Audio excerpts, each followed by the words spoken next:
everyone, Aimer back with another Mission Impossible episode review. This time, as we wind down Season 6, we're talking about Episode 18, which is called Committed. So this one starts at a mental hospital, the sign says so, where a group of people visit a woman named Nora Dawson, who's in a padded cell, being driven to psychosis because of drugs she's being administered. One of the men is Nora's husband, John, who seems weirdly cavalier about what's happening to his wife. And the other turns out to be Lieutenant Governor Harv Harrison, who just wants to make sure that Nora will be unable to testify at 3 p.m. tomorrow. The doctor, Dr. Carrick, assures him that it won't be possible. Jim gets instructions at a horse farm or some kind of facility using some spy speak. The mission: Harrison is under the thumb of mob boss Leon Chandler, who is the one going to trial for murder, and Nora is the chief witness who could put Chandler away. The IMF must make sure that Nora is a credible witness at the trial. In the apartment scene, the IMF is joined by ADA Wilson, played by another Hill Street Blues actor, James Sicking. We had Daniel Travanti last week, now we have James Sicking, who tells him that Nora's husband, John, is the one who committed her in the first place and is preventing her from being released.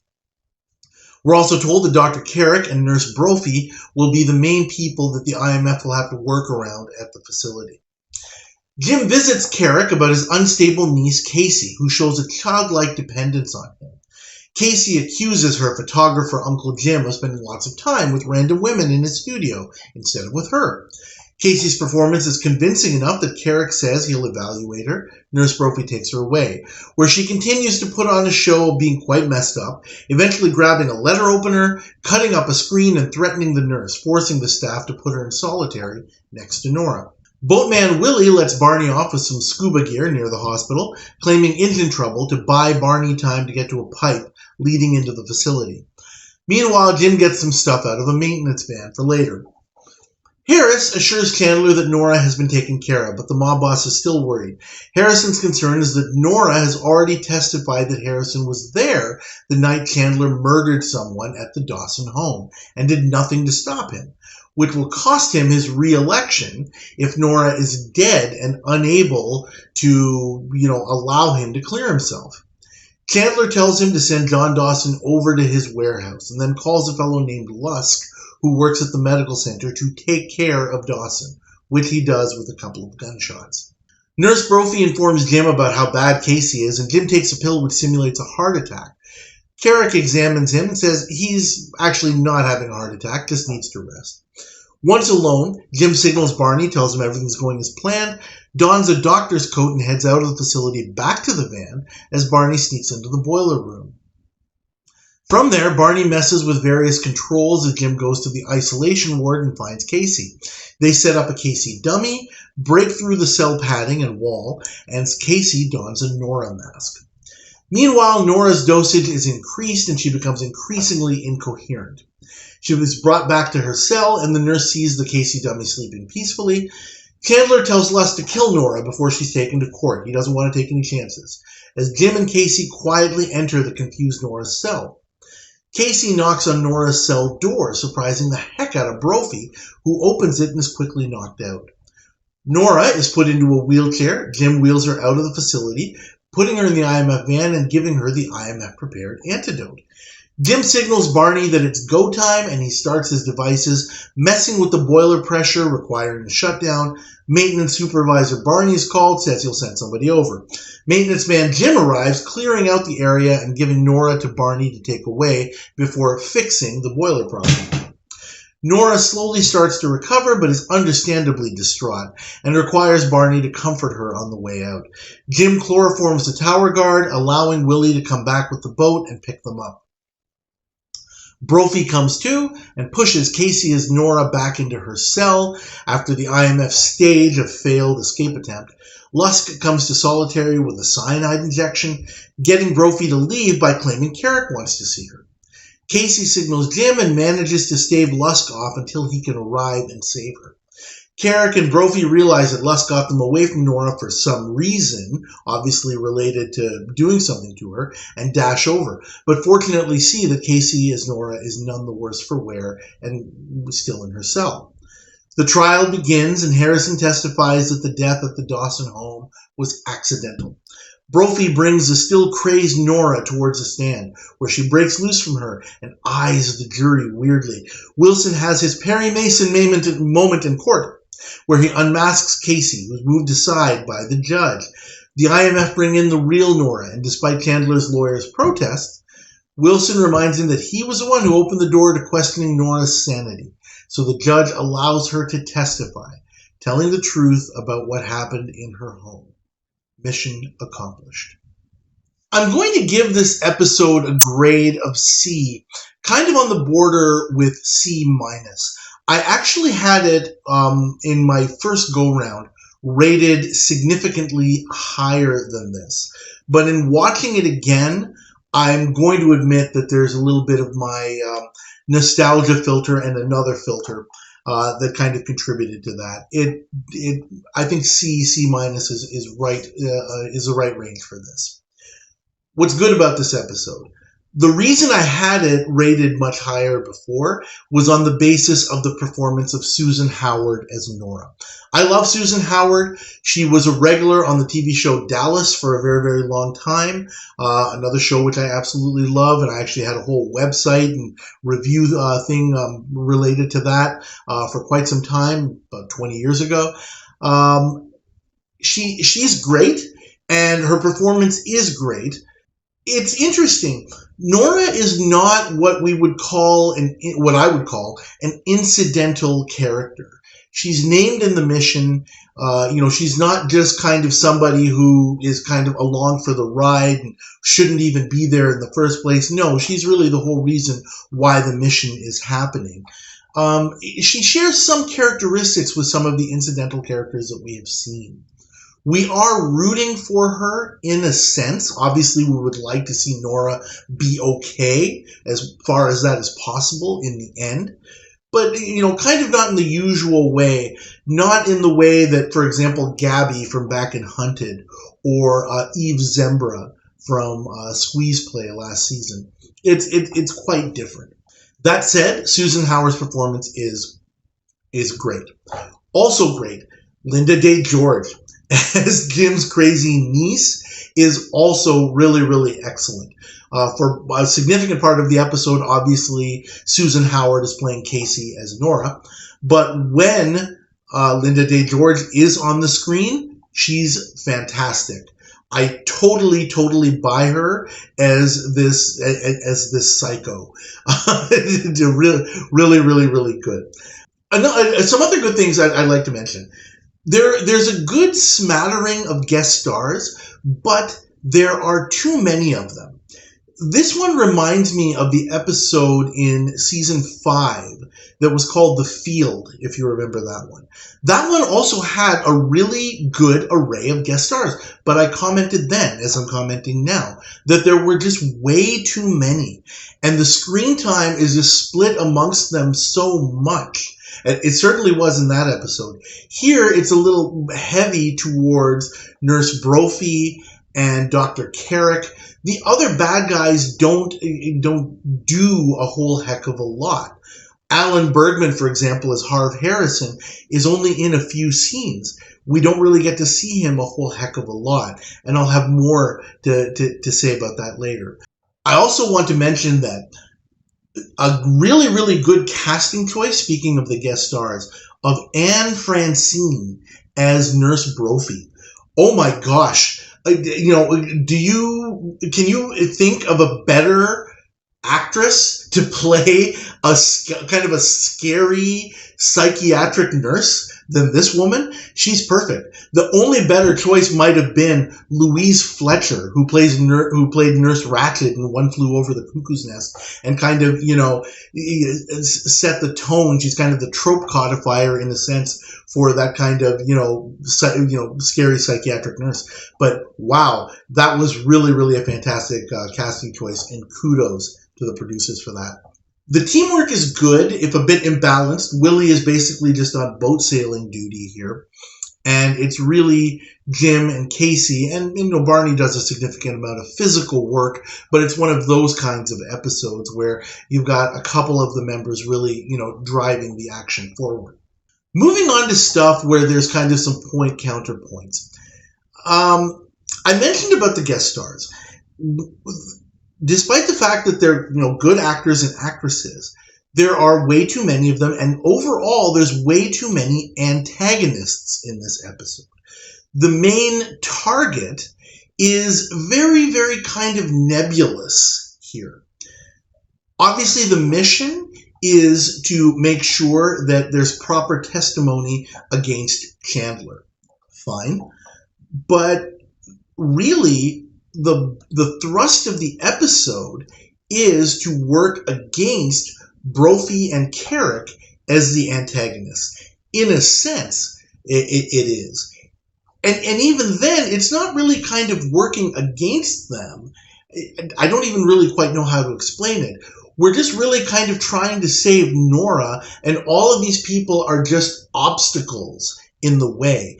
I think maybe that's a better way to put it. These antagonists are not even really characters working against the IMF. They're just obstacles to a goal, more so than an antagonist would be. An antagonist would actively be doing something to prevent the IMF from carrying out their plan. These guys, in this case, the IMF just needs to make sure that they get a certain person out of the room at a certain time. That said, the whole set of antagonists just really seem lame overall. And I don't know if lame is really quite the right word. Lame usually implies that there's somebody who's easily manipulated or anything like that. But this episode is not even really about manipulating the antagonists. It's just about getting around them as obstacles. That's really... Ordinarily, I would say that it is unique, and it is a little bit unique, but it's just kind of strange. It doesn't really kind of fit into the whole Mission Impossible methodology in the normal way. Also bad, just in terms of the script overall, this is another one of those scripts which has quite a few flaws. One main flaw is, again, the show's premise, the mission of the episode, is kind of lame. The goal is somewhat subjective. It's not like the IMF's mission is actually to take down Leon Chandler, which would actually probably be a pretty sensible mission here, at least, the way that the mission is normally stated. Here, it's just like, no, you've got to get Nora Dawson to testify. Or not even to testify, but to be a credible witness. That's a little too subjective for me as a mission. I know that is what the IMF accomplishes. I know it does make sense for the purposes of the story, but just as a mission, that's really not the best way I would want to phrase it. I didn't like that so much. Moving on from that, just like in the previous episode, Image, there is some really, really, really painful expository dialogue. In the opening scene, that's what we get. We get 3 minutes of some of the, quote-unquote bad guys, antagonists, obstacles, whatever you want to call them. And they're all telling us everything that we kind of need to know to establish everything for the episode and for the story. Now, ordinarily, you might say, well, what's wrong with that? I mean, you're letting people know what's going to happen. Okay. But I think it's always better when you let the story kind of unfold and we kind of figure things out as we go, rather than having a whole bunch of expository dialogue thrown at us. This is a bigger problem, and we're getting to that point, so I'll mention it now. But in the Revival series, that was often a big problem. There was often unnecessary dialogue when there didn't need to be, because I think that there was a sense that the audience 15 years later where viewers were either like idiots or they were like goldfish, where they had, shorter memories. And that's not really true. We as viewers are perfectly capable of understanding without dialogue necessarily, oh, okay, that's what they're doing, or okay, this is what they're setting up. It was painful in this one, just like it was in the previous episode, Image. A lot of the scenes with Chandler and Harrison are, again, also the same way. They're giving us information that maybe we kind of need to know so that some things do make sense, but I think there are better ways of handling that, and it wasn't really handled that well in this episode. Also, something that's not so good. This is a well-done episode from the point of the story and the IMF plan. It doesn't really seem like a high degree of difficulty. I've already alluded to that, in that the antagonists are basically obstacles. The only difficulty the IMF really has in executing this mission is the wild card of this guy, Lusk. I will say that that was a good and sensible wild card. It was not overly contrived. It makes sense for Chandler, the mob boss, to say, I don't want to take any chances. I want these two people killed. So that part of it was fine. It was sensible, too, that Casey had a way of sending an emergency signal. After all, she's in a padded cell. Anything could happen to her at any time. So fortunately, we've got Jim nearby, and she can signal him in an emergency. Last thing I want to say is a bit of a point-counterpoint again. I was wondering, anytime they bring in anything about medicine or biology on this episode, my spider sense usually tingles a little bit. So I will say that the producers and the writers did get it right when they put out this premise that amphetamines or amphetamine derivatives can cause psychosis. I was going to call them out on that, but I looked it up. It is actually possible. It doesn't happen to everyone. It's not super common, certainly not with common street amphetamines, let's say, that, you know, you get psychosis at the level that we see in this episode. And it is, of course, very, very exaggerated, with Nora Dawson just saying, bird, sun, that kind of thing. That was way, way, way over the top. So at least they did get that right.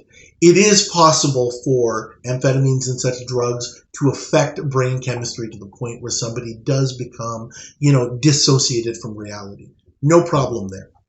But later on, the producers and the writers completely fail pharmacology. There is no antidote for amphetamine poisoning or overdose or anything like that. What they might have been thinking, or where they were kind of going, is, for opioids, morphine and heroin and derivatives like that, it is possible to administer somebody naloxone, or Narcan. It has various names. And that, inhibits, opioid drugs from doing what they're supposed to do. There is no such thing for amphetamines. There is no antidote. And amphetamines, even if there were an antidote, let's say there was, for sake of argument, it takes up to 90 days for amphetamines to be cleared from somebody's system. Even if you didn't know that, even if you think I'm being, overly pedantic, it's just unrealistic that, okay, we're going to rescue Nora Dawson at about, 1 o'clock? And by 3 o'clock, she's going to have all of this crap out of her system. That the human body just simply does not work that way, right? Even in the case of something like naloxone, again, I don't have any firsthand experience. If somebody knows better, please set me right about this. But it's not like you instantly get injected with naloxone and suddenly the drugs are cleared out of your system. You may alleviate some of the symptoms and things like that, and you can certainly save somebody's life in the case of an overdose. Yes, that's true. But to say that, that level of clearance out of a human body can happen, I have to call them out for that. That was bad, and that also brings the episode's rating down. I'm comfortable with my grade of C, on the border of C- with this one. Despite the good that I've mentioned, there's enough bad that I think that this one deserves kind of a very average grade. And that's what I'm giving it. I'm giving it a C. Thank you guys, as always, for watching. It's always much appreciated. We're winding down Season 6, not long to go now. And please like this episode review. Please subscribe to the channel if you haven't already. And please leave your comments. Looking forward to them. Thank you again, and I will see you next time.